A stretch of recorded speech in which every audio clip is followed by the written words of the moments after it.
So you really want a lesson? You interested in my chemistry? I'm guessing you request this because it's my profession. Yes I did, sir. The question is getting me pressured. How do I do a project on this topic? I need a lecture. So sit down and grab a pen and paper, maybe even a pencil and eraser. You'll get tested on this later. So start taking notes, take a load. The topic is H2O. Let me break it down for you, nice and slow. Starting with the basics, no more chatter. Do you know the 3 states of matter? Oh wait, I swear I almost had it. Pay attention, you gotta think fast. It's all broken down to particles. In fact, when you follow through with that, everybody knows the 3 states are solid, liquid, gas, and by utilizing heat, we move molecules attached. Like when you freeze water to ice, or heat ice into water, or heat water to steam and the spread gets even larger? That's correct! And I think you almost got it. Whenever water holds its shape and volume, it's a solid. But what about when H2O state is in a liquid? I think the particles spread out when heat is in addition. So the atoms spread apart whenever heat is in the equation. So liquid always takes the main shape of its container. And another major fact that I discovered that you have to see. And it always has a fixed volume regardless of the gravity. And the 3rd state of matter would be gas. Not the thing common at your back, it's what's surrounding us in fact. Gas fills its container, but remember that a gas, solid, liquid all have the same chemical composition. H2O is crazy. I'm gonna get an 80 on this project. If I don't, you know I'm gonna go crazy. If you understand water, would you please stand up?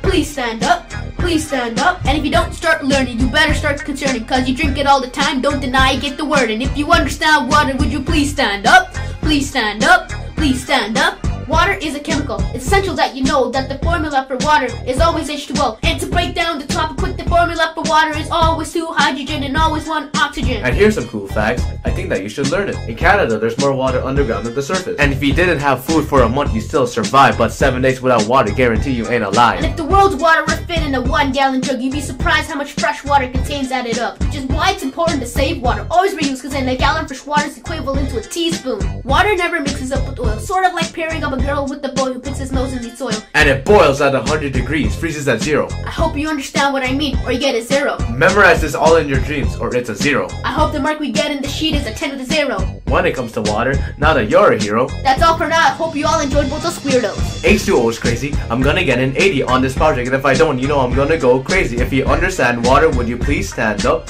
Please stand up. Please stand up. And if you don't start learning, you better start concerning, cause you drink it all the time, don't deny it, get the word. And if you understand water, would you please stand up? Please stand up.